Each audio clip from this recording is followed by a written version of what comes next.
Good afternoon, and thank you for joining me this afternoon as we talk about the COVID-19 pandemic here in Erie County.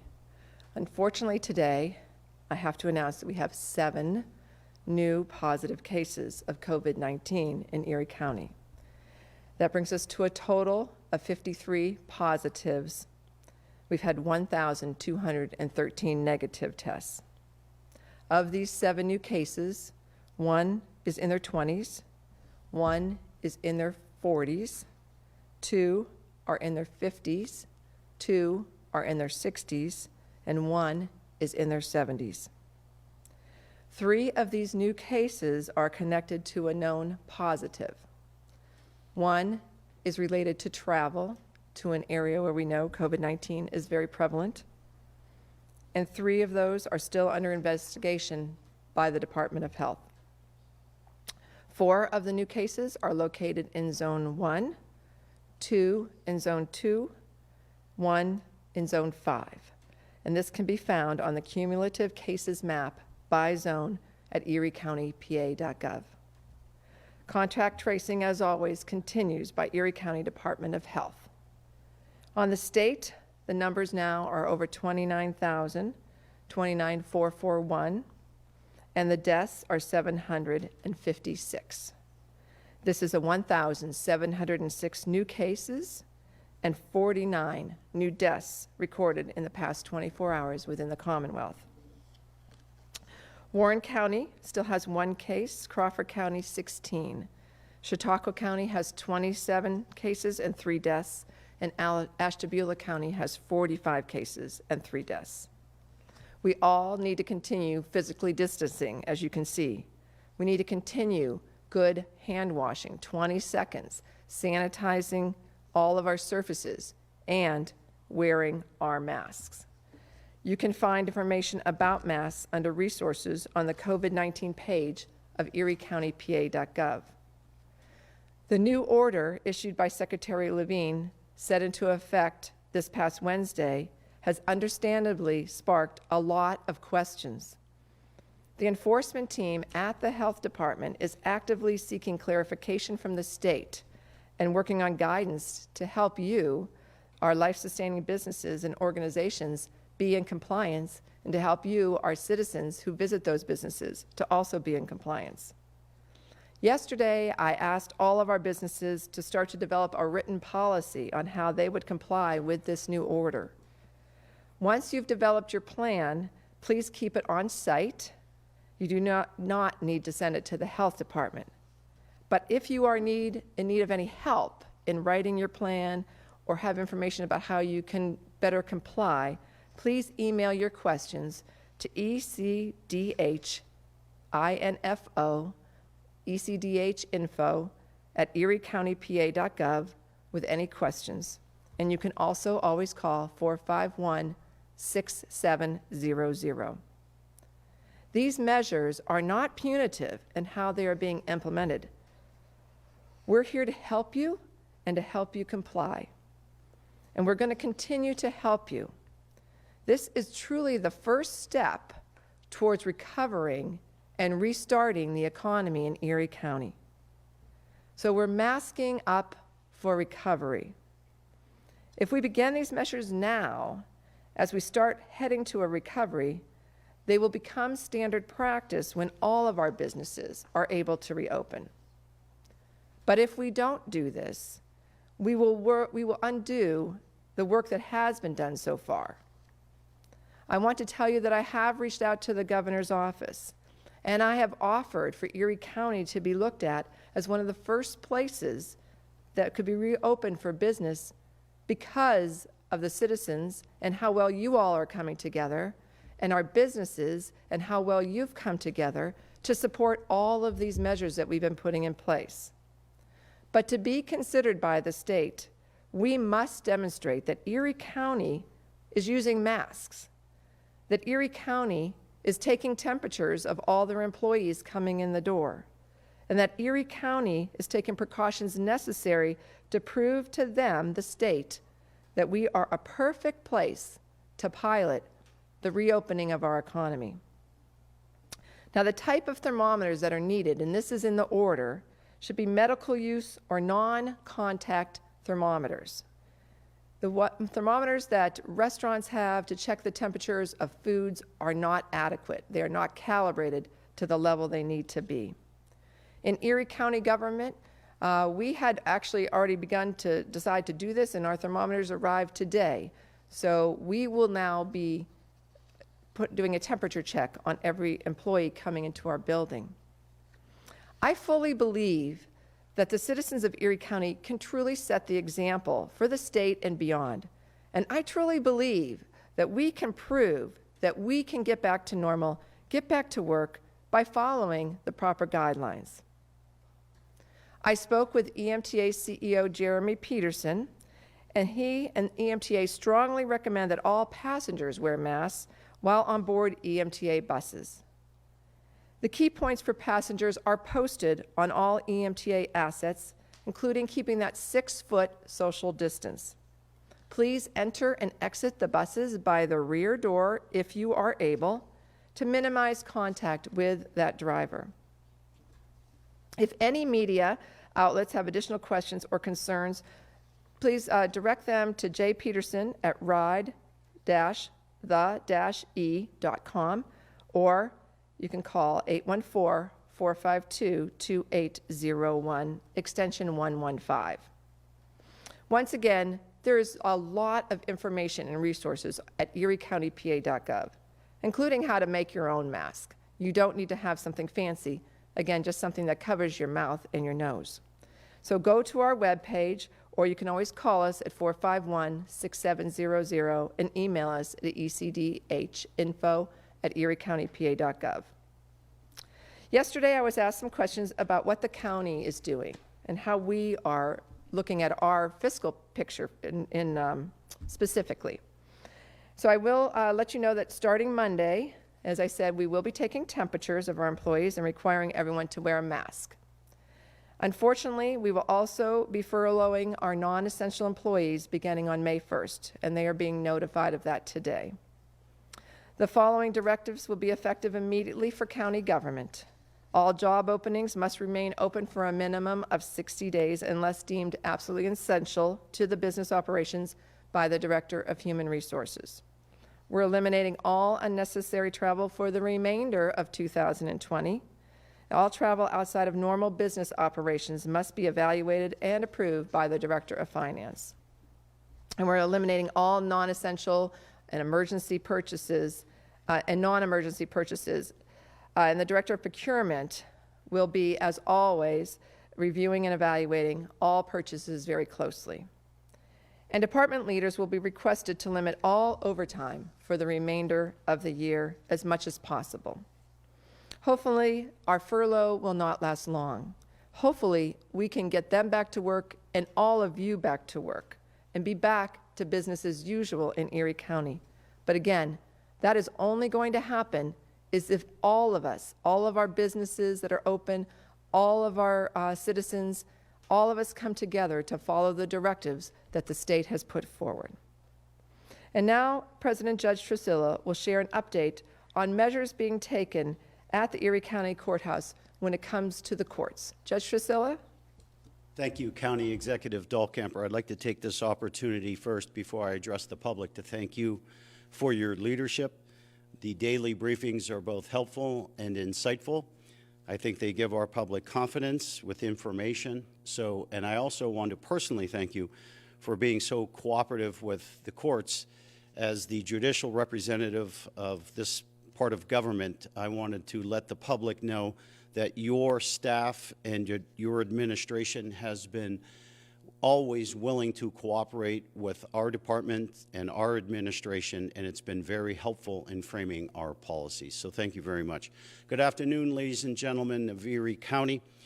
Thank you for this opportunity to update you on the status of court proceedings on behalf of the Erie County Court of Common Pleas. Yesterday, I issued the third judicial emergency order. I found that in discussion with our administrative judges as well as our court administration, it was vitally necessary to extend the emergency order through May 31st So then we would commence, hopefully, June 1st, our normal, regular operations. Noting, of course, there may be a new normal now to things. But again, it extended that time. So what that means is that our May trial term is now being suspended. So if you are a juror who got a notice from me to serve in that capacity, that obviously now is mooted. You do not have to appear, and it would be as if you did serve. So I thank you for that. I also wanted to note it was important to let the parties and litigants know because, for example, I had a scheduled murder trial for May 4th. It was important to let the parties know that that now is suspended. I was aware of a medical malpractice case where, for example, there were 10 doctors from across the country that were listed as experts that had to be notified. So it's those kind of logistics that have to be addressed, and that's what the emergency order does. It lets the parties and litigants know that we are extending our emergency. We've now had a better picture to see what our emergency status looks like. As outlined before, we are closed generally for business, but we still remain open for those critical or emergency types of hearings. So now, to give you more information on what that looks like, we, for example, in the family division, we have a rotating basis of judges that handle on a daily basis motion court at 9 a.m., and that usually addresses the emergency custody petitions or issues or motions.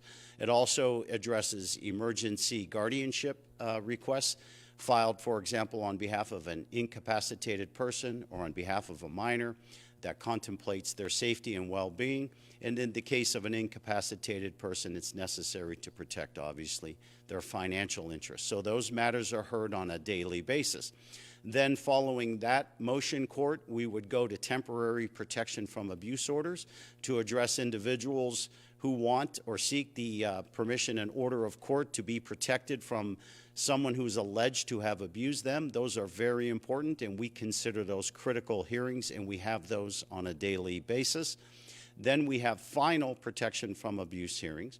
Then we also have included the indirect criminal contempt hearings for those matters that are contended or alleged to have been violations of those protective orders. Those are the types of hearings that we're having. Also, I can report personally and in my discussion on a daily basis with the family judges that we still are continuing with our dependency cases. And so I want to commend the Office of Children and Youth, Lana Reese, Solicitor Amy Jones, and their staff for facilitating how those hearings are manifesting themselves. It's vitally important that a child who's declared dependent have the right to have a hearing to determine whether they should be reunified with their mother or father or both. And I have considered that a critical matter, so we are still conducting those hearings, and I want to thank those family judges who have accommodated their schedules and their courtrooms for safe practice, to include video conferencing, polycommunication, and of course safe distancing and just safe practice overall. We're also attending to the delinquency matters. That would be any juvenile, so in other words, under age 18, who is in detention. I am personally handling those matters because I think it's important that when you have a detention of a juvenile, that matter be heard expeditiously. So those are being heard. In the trial division, again, we have a duty rotation of judges that are hearing actively pleas, guilty pleas, sentencings, revocations of incarcerated defendants.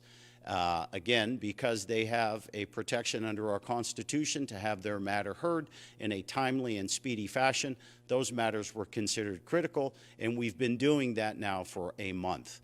The original emergency order took place on March 16th, so, and actually took effect March 17th, so almost to the day, I've extended the order to June 1st. As far as what the empirical numbers go, our employees through the court system are about 350.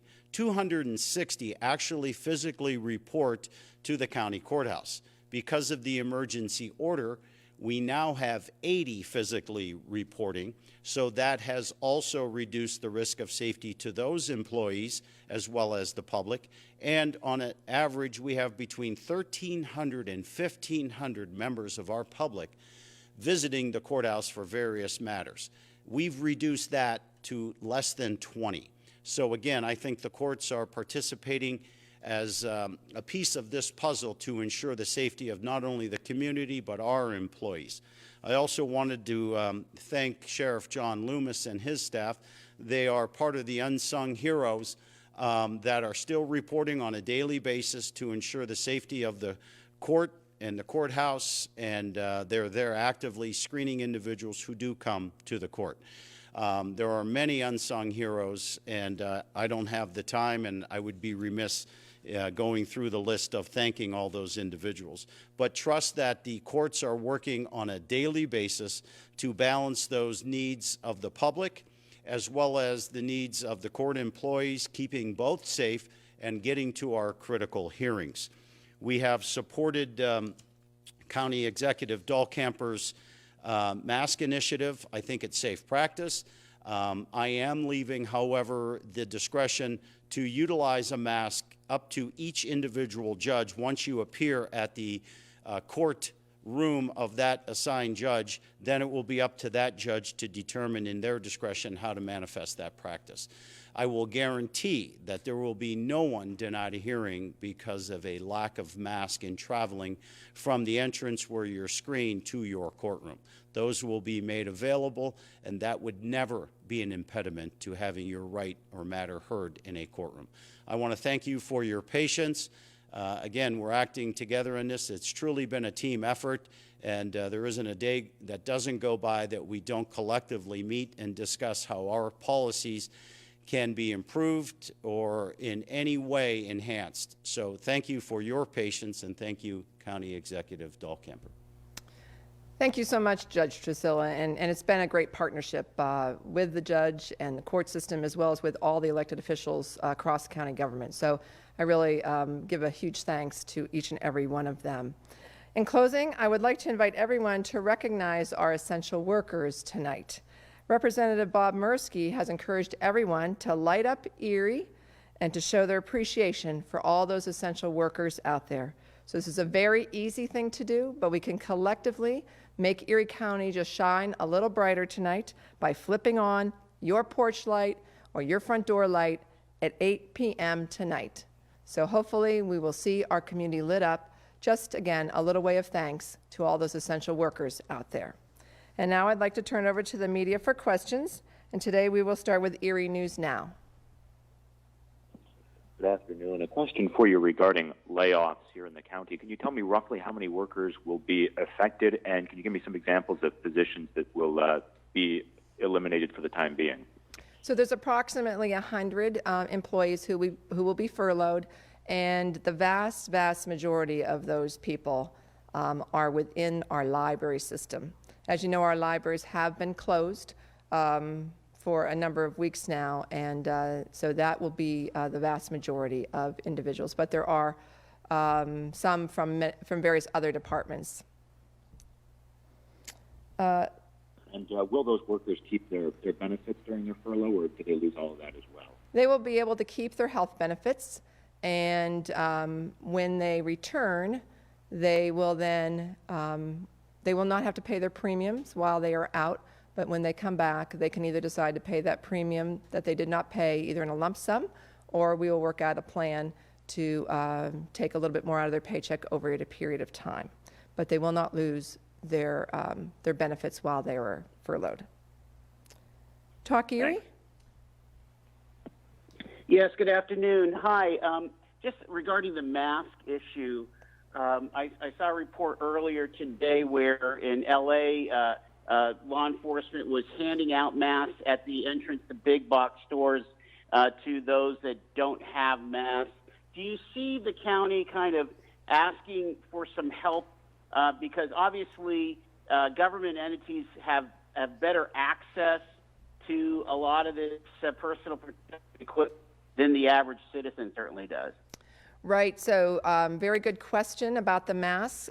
We are looking to try to find ways to obtain more of what we call the homemade masks, the cloth masks, that we could then get out to different populations who may struggle more to obtain one of those. We are not asking for people to wear anything fancy. You know, I've talked about even a scarf wrapped around your nose or your mouth, a bandana. I showed you yesterday my very simple mask that I made with a t-shirt and the instructions on how to make 3 different kinds of masks, I think maybe more instructions, on our website, eriecountypa.gov, and also I know on the CDC's website, as well as the state's Department of Health website. And so people can easily make their masks. I've seen 2 of those instructions which require no sewing at all. The one I made yesterday was simply a pair of scissors and a t-shirt. So it's not hard, but we know it still may be difficult for some. So we are looking at trying to obtain some other masks and having ways to distribute those to various populations throughout Erie County. People should not be wearing the N95s. We still need to save those for our healthcare workers. And the surgical masks, for the most part, should also be saved for our healthcare workers. There are some people who are vulnerable because of their own health conditions, where a surgical mask is certainly appropriate. So no one should shame anyone who's wearing a surgical mask out there because you don't really know why they're wearing that. But for some people, it's absolutely necessary that they wear a surgical mask. And actually, for those who are really, really vulnerable, hopefully they don't have to go out, but they may even have an N95. But for the most part, people can just wear your homemade cloth mask, either that you made or someone else made for you.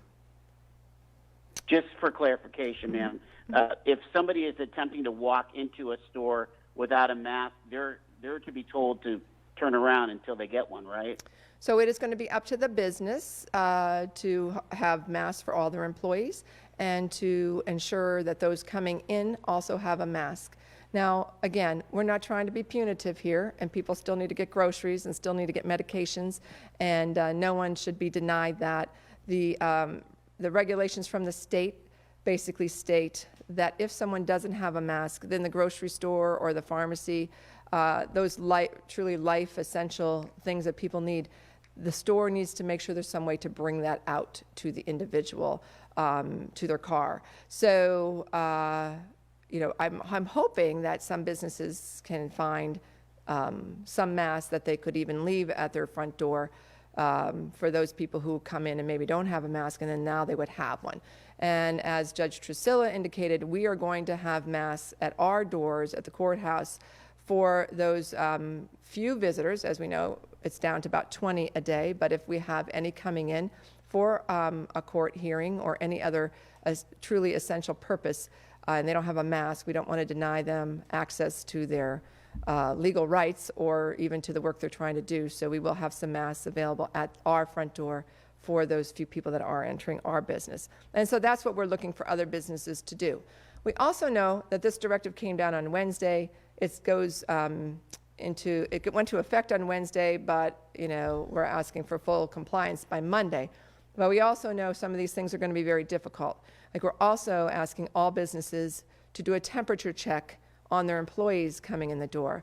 Well, if you look for thermometers right now, you might be able to find them on the internet, but the delivery is often very slow. So we know that some businesses won't have the ability to do a temperature check on their employees come Monday. So what we're asking is, until you can find a thermometer and be able to do that yourselves, that you ask your employees to do their own temperature check at home if they have a thermometer, and to do that and just to tell you, you know, what's their temperature.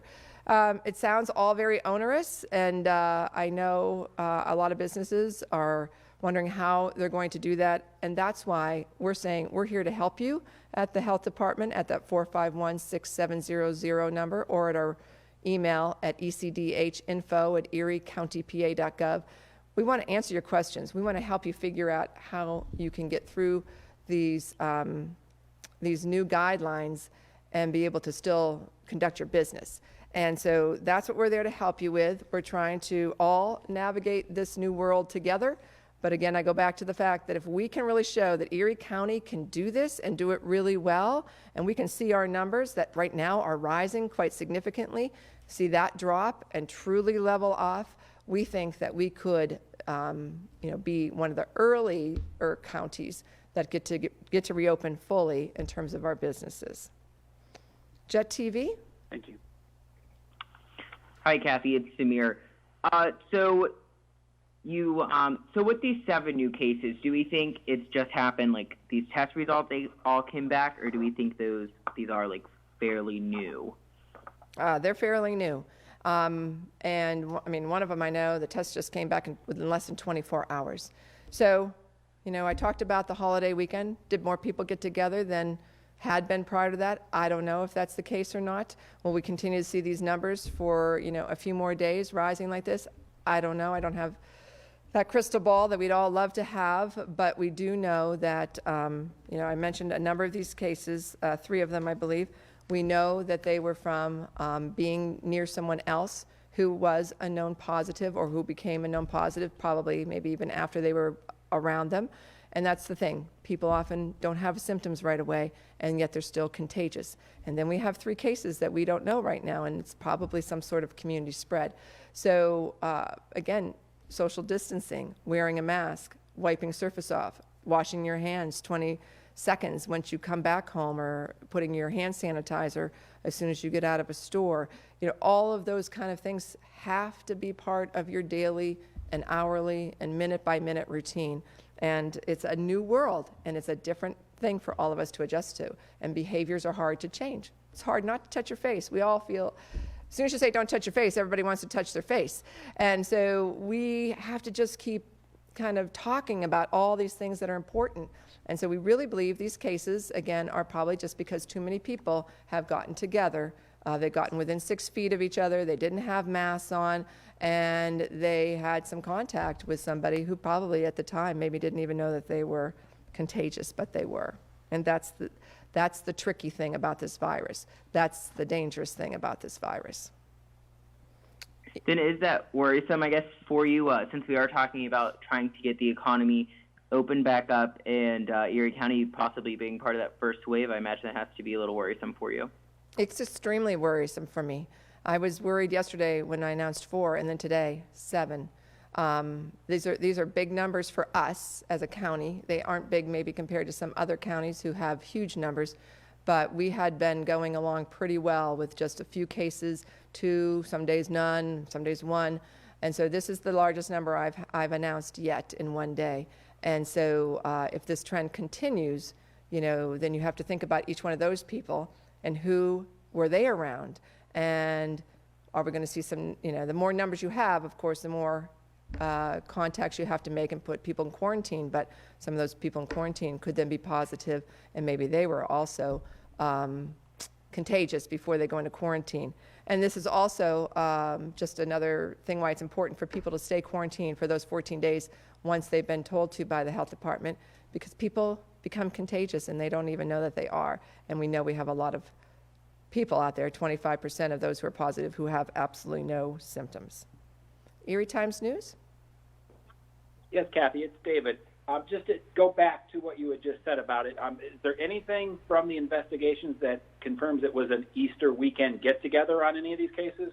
Not that I'm aware of. I'm not aware that it was that, but, I mentioned early in the week, we'll see what the post-Easter weekend brings.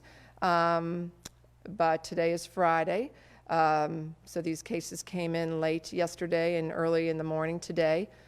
So it would be a fairly fast turnaround from Easter right now, but it could be, but I don't really have that basis of information. And then one follow-up on that. Roughly in the past 5 days, there's been almost exactly 100 negative tests and 13 positives in Erie County, a 13% positivity rate, which is, I believe, much higher than what we've had. Is that a concern? Is that I want to get your thoughts on that. And it's not just here. I know that the rate of positive tests has jumped across the state in recent days. Is there anything about that? What do you take from that? Well, obviously, it just concerns me because, again, I think people haven't really been adhering to some of the guidance we have given, and hence some of these numbers. But I don't really have enough background myself to speak any further than that on what this might mean in terms of the testing and all those other factors. But when the numbers go up like this, it concerns me greatly. And I want to get back to some place of normal. I want to get this economy back opened up in Erie County. I want to get people back to work and back to living, a life where they can see their families and such. So let's all work together to make that happen. That's the only way. I've said this from way in the beginning. The health department, the other leaders in this community, we can't do it by ourselves. We can only do it if the 278,000 approximately citizens of this community join with us in doing this. And I know that there's a lot of people out there who have been making fun of this and think it's all, not really a big deal, and, they don't want to wear a mask, and they're going to go and be with their friends, and, they're going to defy all of these guidelines. And the longer people continue to do this and the more the numbers continue to climb, the longer it's going to be before we can get this economy back open. And I think that's what we all really want more than anything right now. Erie News Now? Going back to furloughs for a moment, would you tell me, again, with the furloughs and the other moves you're looking to make to tighten the budget a little bit, a ballpark on roughly how much you think you'll save through these measures? And then also, would you take me through the decision-making process of coming to the conclusion that despite wanting to avoid them, furloughs would be inevitable? So I don't really have that number, but I can try to get that for you, maybe for next week. Since it's Friday afternoon, I don't think my finance team will be able to do that for tomorrow, but I'll try to get that, kind of what ballpark we think we might be able to save on this. So I can't answer that one. And I'm sorry, the second part of your question again? Sure. Would you take me through the decision-making process? I know layoffs were something you really had Sure. Okay. hoped to delay as long as possible. So just how do you come to that conclusion that you just had to pull the trigger on them? Sure. Thank you. So in the beginning, when we basically closed down county government, so many of our employees are still extremely essential to the work that's being done in the community. We have about 1,200 employees, so we're talking about furloughing about 100. So obviously a fairly small percentage of our business compared to the entire population. But we do know specifically some departments just aren't seeing the amount of work. The libraries are closed. If we didn't have social distancing issues and some of those other things, we could bring everyone in, and I'm sure there would be plenty to do in each library branch that they could do collectively, but people can't be in the building and people can't be in there working together. So we sent them all home except for a small number of library employees who actually have come on to what we call our incident command team, and they've been helping with some of our messaging and a lot of the work on the website, and they've been helping with some of the research that's being done for this whole pandemic that we need to have done on a daily basis internally. So we've utilized some of the library staff for that. But at one point we actually looked at, could we be a daycare for essential hospital employees? We actually did look at that, and could we have done that safely? But in the end, it was decided that that was not feasible and not going to happen in county government. So then we tried to think, what else could we get these people to do that are home and they're not working, but we're still paying them? So right now they're in a project where they're calling everyone in the county about the census, just to remind citizens that we asked them to do the census. We thought that was a great use of their time while we're still paying them, and they are home. So anyway, we've tried our best to find other things for them to do, and now we've sort of run out of those opportunities. And so per their union contract, we have to give them a 2-week notice that they will be furloughed, and so that will be 2 weeks from today. So that kind of goes into our entire thought process. It's not easy. We have great employees, and I expect that every one of them, I will hope, will be back, that they will want to come back at the end of this, and they will go back to the jobs that they love and that they do so well. Talk Erie? Thanks. Mm-hmm. Yes, hi. I have a question for the president and judge. Judge Trussell, this is Callie, and I wanted to ask you, since this, some families go under extreme stress in this isolation, have we seen any kind of trackable increase in the number of protection from abuse orders, whether temporary or permanent? Judicial order, we have incrementally started to look at what ramping up would look like. The most impactful area is, of course, the jury trial. I think you can expect a new normal there. I think what that's going to look like is I can't foresee in any time soon that we would cram the number of jurors into a small shoebox-sized room where they sit elbow to elbow. So that would contemplate us looking at courtroom H, our ceremonial courtroom. Judge Kelly has been extremely cooperative in allowing us to use her courtroom and facilitating safe distancing and practices. So that's one way, and I also think I'm going to take a very hard look at, as the president judge, to look at the number of jurors we're calling in on a day-to-day basis. I think we can streamline that number as well, but that's probably the most impactful area. We are starting to look at, for example, the practice in wills and trusts and probate law, in getting those perhaps back online, in facilitating for example, the probating of a will through video or teleconference, and then swearing in, for example, the executor, who has to be sworn in person in a courtroom at safe distancing. That's just one illustrative example. But I think we're starting to look at ramping up slowly, but I think you can expect maybe a new normal. Erie Times News. Yes, Kathy, you had mentioned early on in the news conference here about talking with state officials about having Erie County perhaps starting the opening process early. How many more days of numbers like we've seen yesterday and today would that delay that and change your mind about volunteering Erie County early? Is it a matter of a few more days or another week of numbers like this? How long of a time period would this really be more than just a post-Easter bounce, if you will? You know, it's hard to say, but one of the things we do know is the state has the scientists on their staff that we don't have that could help us determine sort of where we are in that trajectory. You know, I have great people who do great work, but when it comes to some of this research side of things, I don't have that type of staff in the health department or in county government. But I've had conversations as recent as last evening, and at that point, still thought, you know, and I still think, even with 7 today and 4 yesterday, I still think that Erie County is beating the trend, and we have this high period, but I'm just asking everybody to double down on your efforts.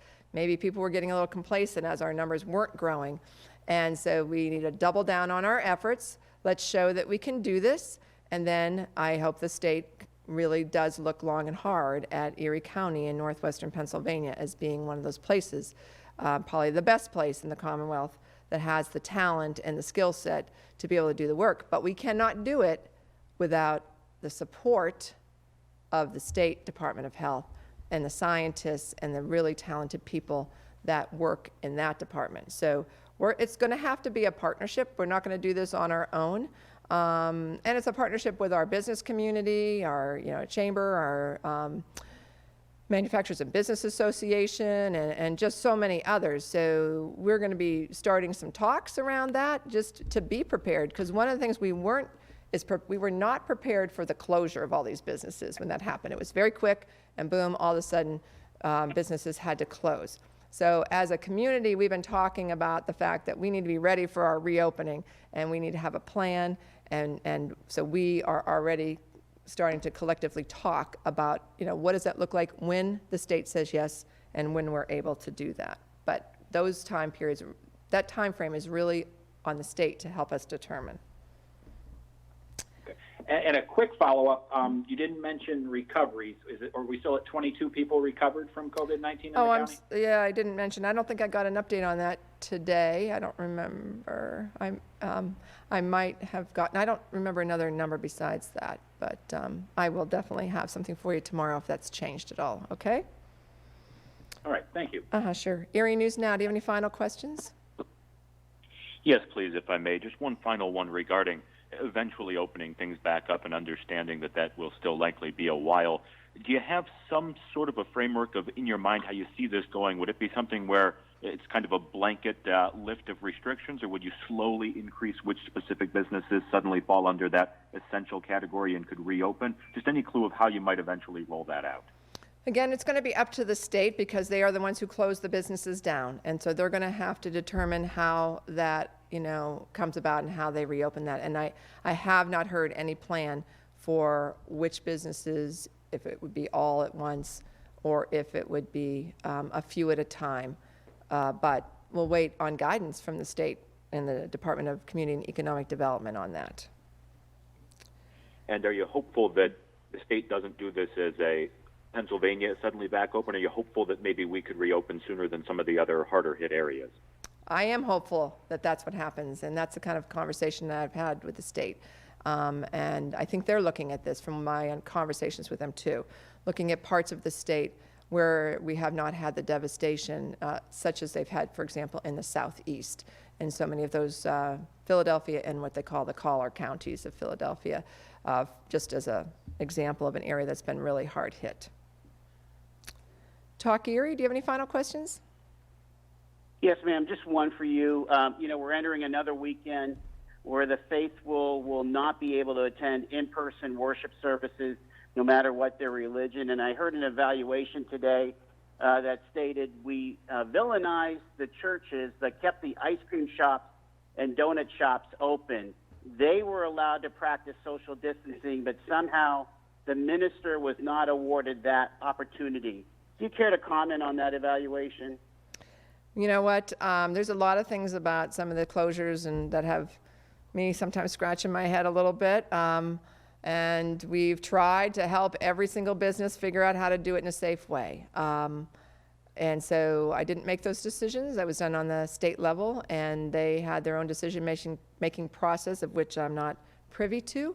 But, what I talked to a pastor yesterday, just because there was some question, people thinking, oh, we can open up that weekend of May 2nd and 3rd, open up our churches again and our synagogues and our temples.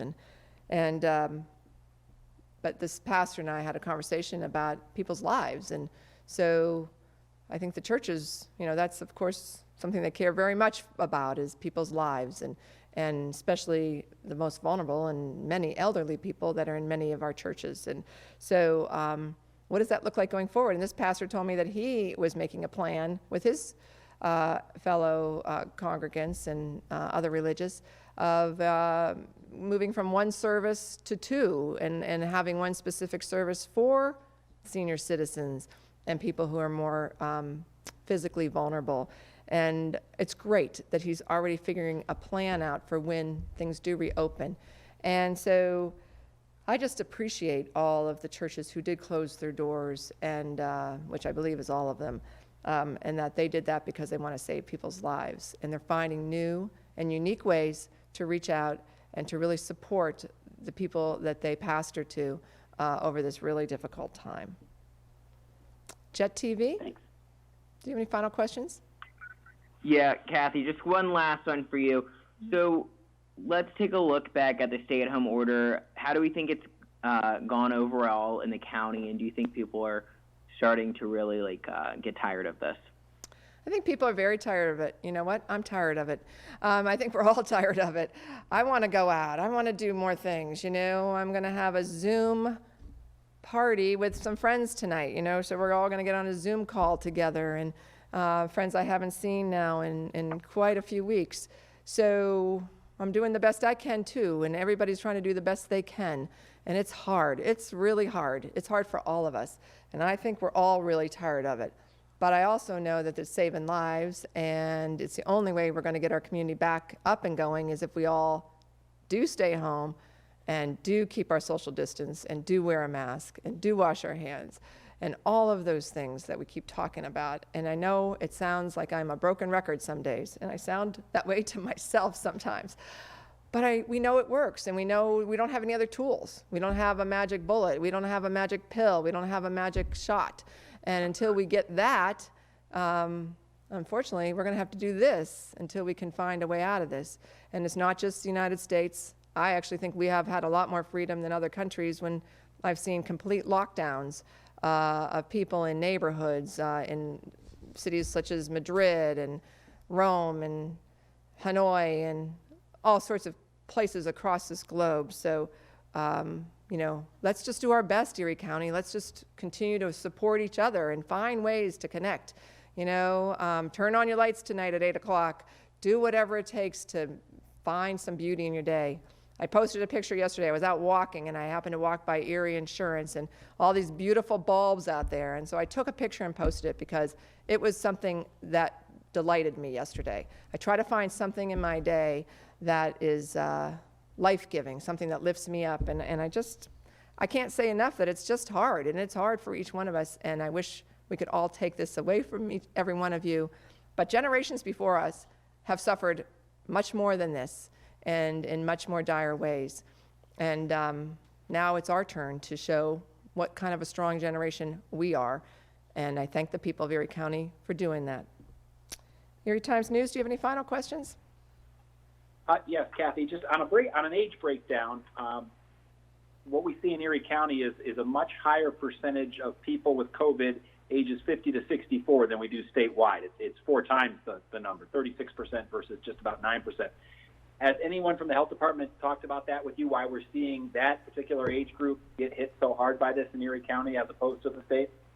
We haven't talked about it, but, I'm just going to say anecdotally and just from what I know, we trend older than many other places in Pennsylvania, many of the bigger cities particularly, and some of those more populated areas. Pennsylvania trends older than many other states in the United States. And, I don't have really a lot of other good reasons other than just what I've read about other things going on.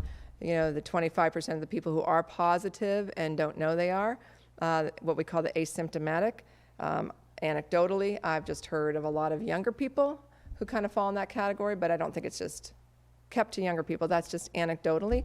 So again, because we don't have the researchers in county health department who can do some of that real digging in and that research type thing, they're just really trying every day to do their contact tracing and the enforcement and helping all our businesses and some of these other things which would be really great to sit down and look at and see if we could figure something out around it.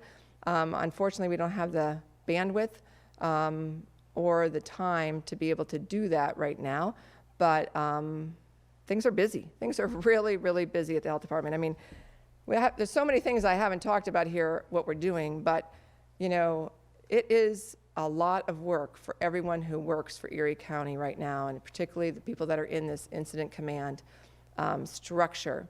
And we're dealing from homeless issues to mass casualty preparation to, what if we need another hospital and we had that many hospitalizations, and of course masks. We've been talking about masks since day one, N95s and cloth masks, and how do we get those into people's hands, and now how do we find thermometers, and how does everybody get one of those, and how do we support these new guidelines coming down from the state, and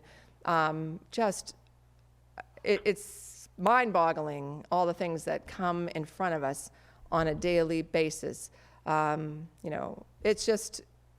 It would be great to dig into some of these, and I really appreciate your question, David, and I think it is something that's very curious, but again, I just don't think we have the bandwidth we don't have the researchers in our department who can help us figure out why this might be, but I appreciate the question. With that, I'm going to close out for today and thank all of you for, again, really looking at these guidelines. The guidelines that are for businesses is a two-sheeter that came out from the state. It's on our website, eriecountypa.gov, if you don't have it, but it's, of course, on the Pennsylvania Department of Health's website. It's really good. It says COVID-19 guidance for essential businesses, talks about protecting your employees, talks about protecting the employees that serve the public, and it talks about an employee who might have been exposed to COVID-19, and there's lots of resources there. So as you're working out your plan in your business, and as you're a person who's looking at going to that business, I really recommend that you look at this document and hopefully get some good information off of it. And I hope that all of you turn your lights on tonight at 8 o'clock just to recognize those essential workers who are out there, and I thank Representative Mirsky for bringing that idea forward. And particularly, I want to thank Judge Trisilla for being on today. As you can see, the courts themselves are really busy, but they are also a great partner, and I really want to thank him for his counsel that he has given me on a myriad of issues throughout this entire pandemic. So with that, please stay home, please stay safe, please stay calm.